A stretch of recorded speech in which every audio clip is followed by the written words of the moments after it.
Em primeiro lugar, quero agradecer o convite de estar aqui nessa reunião e principalmente as entidades que compõem o setor de reposição da automotiva, a Sindipeças, a Andap Sicap, a Sincopeças Brasil e a Sindirep Brasil.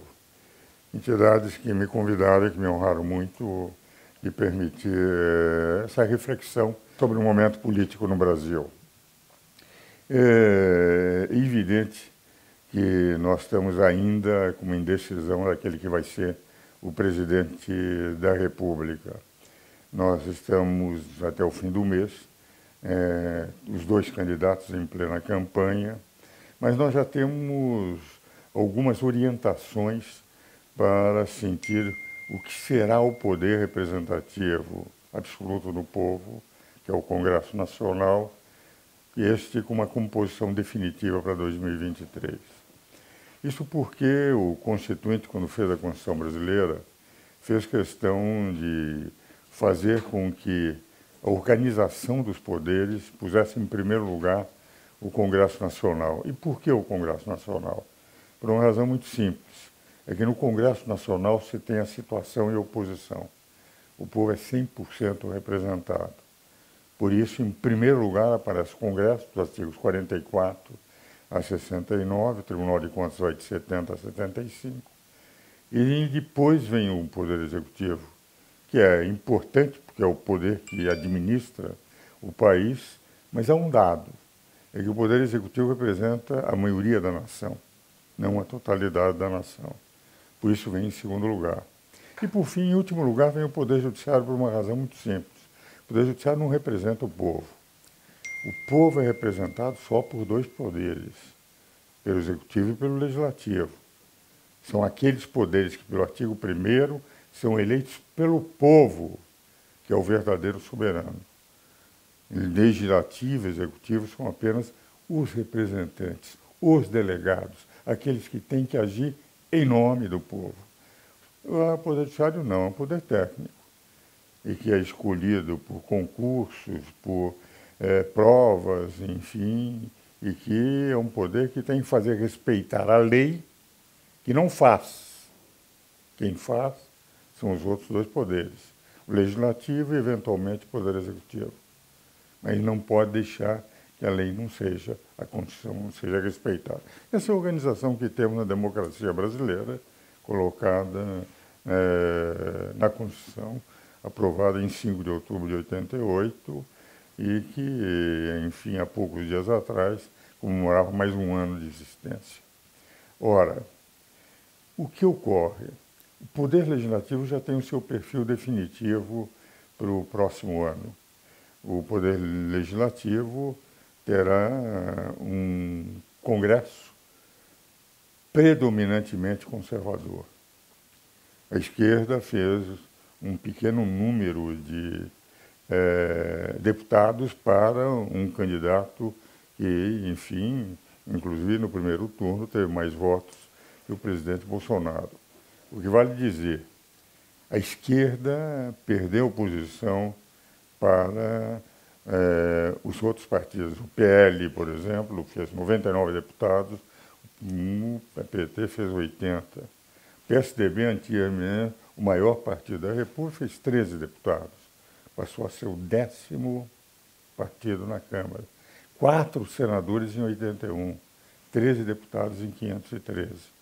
Mas o perfil, principalmente do Senado, que é aquele órgão que pode controlar o Supremo Tribunal Federal, porque é uma Suprema Corte da Suprema Corte.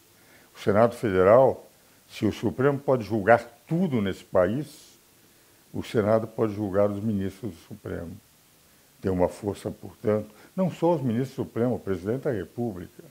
O que vale dizer, é a casa maior do Congresso Nacional, porque representando toda a Federação Brasileira, todos os estados com idêntica representação, ele tem um papel importante. E no Senado que nós tivemos a eleição de alguns elementos que efetivamente terão capacidade de controlar e não permitindo invasões de competências. O juiz Sérgio Moro vai ser um senador que conhece muito o direito, foi o responsável para a maior operação de combate à corrupção da história do Brasil, desmontada pela Suprema Corte por questões processuais. Como disse o presidente Fux, o presidente Lula não foi descondenado, não foi absolvido. Ele teve aqueles crimes julgados como crimes de corrupção. O Supremo julgou como corrupto o presidente Lula. Mas por questões de natureza processual, dizia o presidente Fux, aqueles processos foram anulados. O ministro Fachin encontrou uma incompetência de foro que a mim me impressionou, com todo o respeito, data máxima vênia com os ministros da Suprema Corte. Se 4 instâncias examinaram essa que é a questão mais simples que um estudante de direito processual aprende, que a primeira coisa que um juiz faz é saber se é competente ou não para julgar aquele processo. E um juiz, 3 desembargadores, 5 ministros do STJ, 6 ministros do Supremo entenderam que não havia competência de foro. 4 anos depois, o ministro Fachin descobriu que havia incompetência de foro e anulou todos os processos. E, deixando assim uma dúvida, muitas pessoas me perguntaram, mas professor, se é tão simples assim, houve negligência por parte de todos os julgadores anteriores que não perceberam uma questão tão simples? Houve incompetência, o que é pior. O que vale dizer, em últimas palavras, numa análise final dessa observação da composição dos poderes em relação à Constituição, é que, no caso do presidente Lula, efetivamente desmontou-se a maior operação de corrupção do Brasil, da Lava Jato, mas aquele que era juiz de primeira instância agora é senador federal. E ele que era julgado pelo Supremo como incompetente, agora é julgador dos ministros da Suprema Corte. E outros que foram eleitos também terão um perfil, enfim, mais aguerrido, no sentido de examinar a Câmara dos Deputados, um número maior de deputados. O que vale dizer? Eu tenho a impressão que isso é bom para o país. É bom por uma razão muito simples. Tenho a sensação que isso permitirá aos ministros do Supremo, que eu respeito, são elementos absolutamente competentes, não tenho concordado com essa invasão de competência, mas reconheço o valor de cada um deles, terão mais cuidado no futuro, porque evidentemente poderão enfrentar maiores problemas, principalmente no Senado Federal. Por outro lado, o que nós vemos é que, qualquer que seja o presidente eleito, nós vamos ter um presidente que vai ter que negociar com o Congresso Nacional. Um sistema quase parlamentar. Sem o apoio do Congresso não se poderá fazer nada. Ele que aprova o orçamento, ele que aprova todas as grandes iniciativas. E essa negociação exigirá, entende, uma capacidade de articulação muito grande. E, nesse particular, acho que o presidente Bolsonaro tem muito mais condições que o presidente Lula. Primeiro, porque a maioria é conservadora, mais na linha do presidente Bolsonaro que da linha de esquerda do presidente Lula. Sendo que as teses que o presidente Lula tem defendido até agora são teses preocupantes. Voltar à reforma trabalhista, um retrocesso em relação à reforma trabalhista, quando essa veio dar uma possibilidade de maior desenvolvimento, caiu inclusive o número de desemprego, apesar da pandemia, da guerra da Rússia contra a Ucrânia. Se nós analisarmos o teto de gastos, que afinal de contas era apenas pôr em execução o que estava na Constituição, a Constituição diz que não se pode gastar aquilo que não tiver previsão de receita. Ora, o teto de gastos é aquilo que diz, olha, se eu não tenho receita, eu não vou poder gastar. Dizer que pode eliminar teses que ele defendeu no início da campanha da reestatização das empresas estatizadas, quando, por exemplo, o jornal como a Folha, que tem uma tendência para a esquerda, considerou que a desestatização foi extremamente positivo para a economia do Brasil. Aliás, a Folha, nesse domingo, no domingo do dia 9 de outubro, dizia o seguinte, que a economia vai indo bem, desemprego caindo, PIB crescendo, tendo um PIB que cresce muito acima das previsões de todas as instituições internacionais. A inflação caindo, nós tivemos uma inflação menor do que Reino Unido, Estados Unidos, etc., nos últimos tempos. O que é mais importante, num levantamento feito até agosto, só 2 países tiveram, do ano de 2022, a moeda valorizada em relação ao dólar.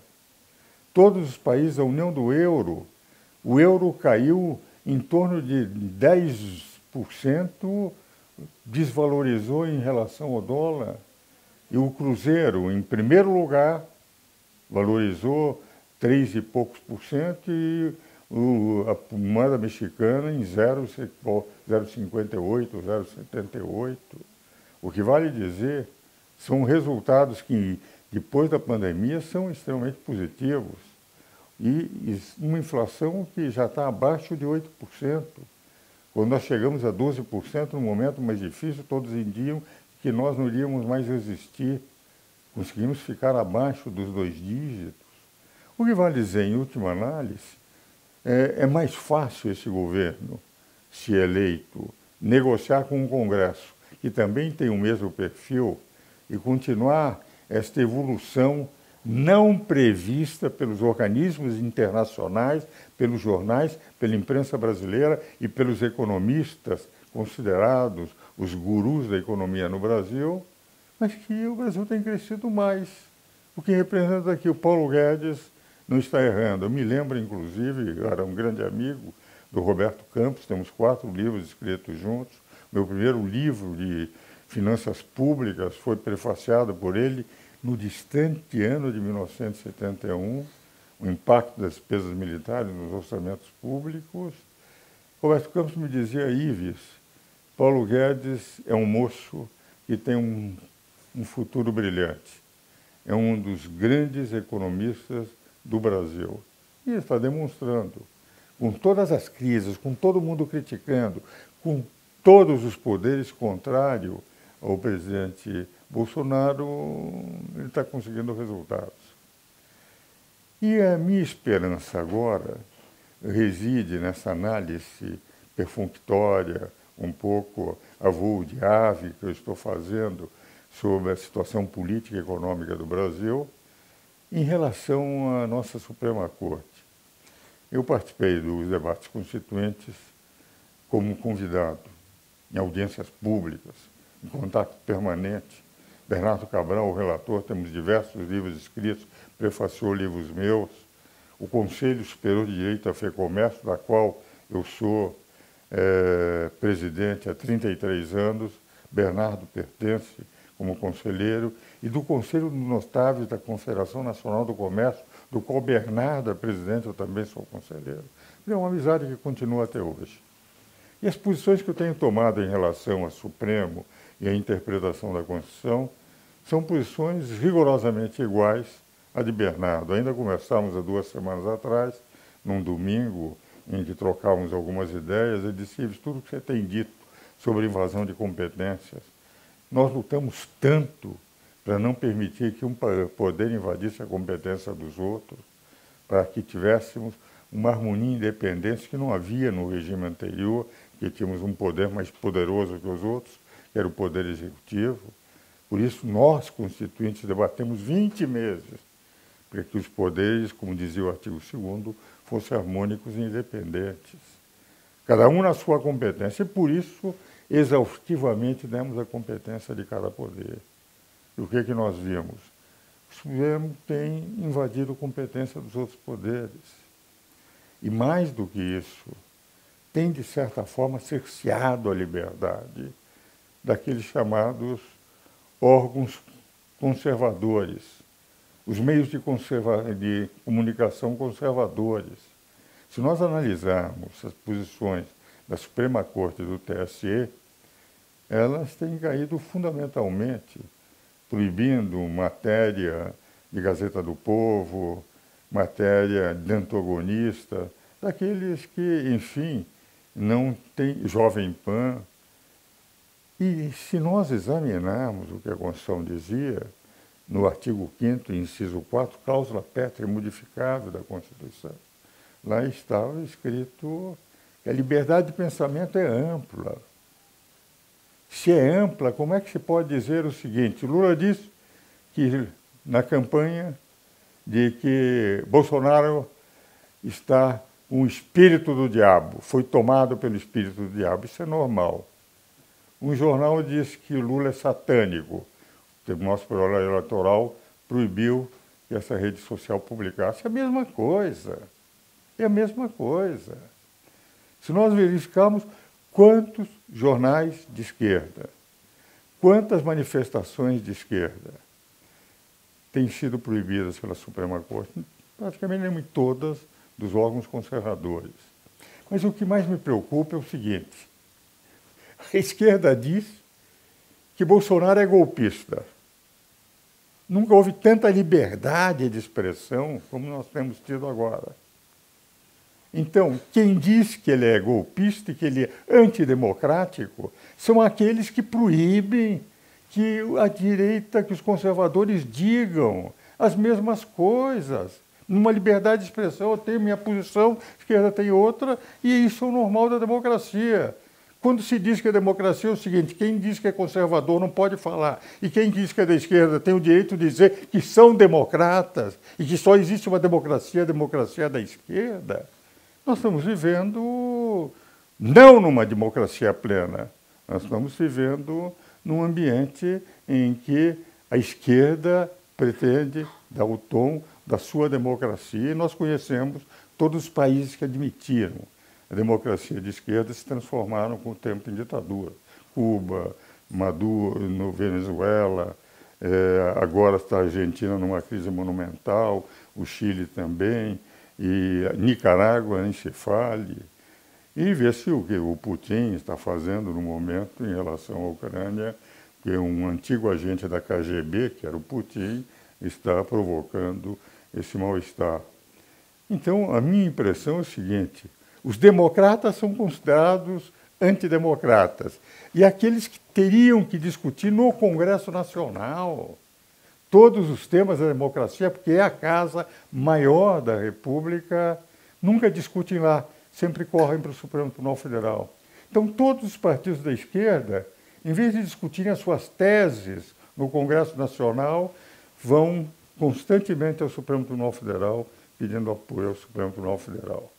Tenho o máximo respeito pelos ministros da Suprema Corte, mas como um velho professor de Direito Constitucional, muito mais velho do que qualquer dos ministros que lá estão, eu não posso concordar com essa linha. Acho que a verdadeira democracia é a liberdade de pensamento. Não poderia o Poder Judiciário interferir na competência dos outros poderes. A liberdade de pensamento tem que ser ampla. Os dois lados podem se atacar como quiserem, e se houver violências, essas violências, existe o caminho no inciso 5º do artigo 5º, que é a ação de indenização por danos morais ou a denunciação caluniosa. Nunca prisões por pessoas, enfim, que utilizaram expressões mais violentas, prisões que não conheciam, fake news sendo só fake news de um lado, não existe fake news do outro lado. Então, a minha visão é uma visão de que, com a máxima vênia e respeito ao ministro das Supremas Cortes, tenho a impressão que tem havido uma interferência no processo político por parte dos eminentes ministros da Suprema Corte. E só para concluir, porque estou ultrapassando o limite de tempo que me foi dado, eu gostaria de dizer o seguinte: A, o Brasil vive em plena democracia. B, não há nenhum risco de golpe de Estado no Brasil. Eu falo com a maior tranquilidade. Eu sou professor da Escola de Comando do Estado Maior do Exército há 33 anos. Quase todos os generais do Brasil ouviram minhas aulas de Direito Constitucional, porque eu leciono num curso IPEX de coronéis que no fim daquele ano eles serão escolhidos ou não para general. O poder militar das Forças Armadas, nenhum risco de ruptura institucional. O presidente Bolsonaro também. O Congresso hoje mais conservador e de esquerda exercerá sua pressão para a preservação da democracia. E a minha esperança é que esses avanços que já tivemos este ano não sejam perdidos após a eleição. Razão pela qual a minha grande esperança, num país que tem uma Constituição democrática, num país em que as Forças Armadas são escravas da Constituição, num país em que os poderes devem ser harmônicos e independentes, que independente do que aconteça na eleição, nós tenhamos esta democracia e o país crescendo. E a minha esperança maior é que, se nós tivermos aqueles que estão programando, como estão fazendo no momento, fazendo a economia evoluir, seria melhor. Mas se não for ele, que o outro candidato não venha destruir todo esse trabalho que está permitindo o Brasil crescer com surpresa de todos os países desenvolvidos, porque nenhum deles esperava que o Brasil fosse crescer tanto nesse segundo semestre como está acontecendo. OCDE, Fundo Monetário Internacional, erraram em todas as previsões para o Brasil do início do ano. Essa é a razão pela qual eu espero que os nossos eleitores tenham o bom senso de votar com consciência nessas eleições. Mas qualquer que seja o vencedor, com um Congresso que sabe perfeitamente que a economia do mercado é a solução do mundo, eu estou convencido que nós continuaremos crescendo. Apesar dos meus 87 anos, eu sou um otimista. Espero que realmente, para os meus filhos e para os meus netos, o país continue a crescer para vir a ser, no futuro, uma das maiores potências do mundo. Muito obrigado.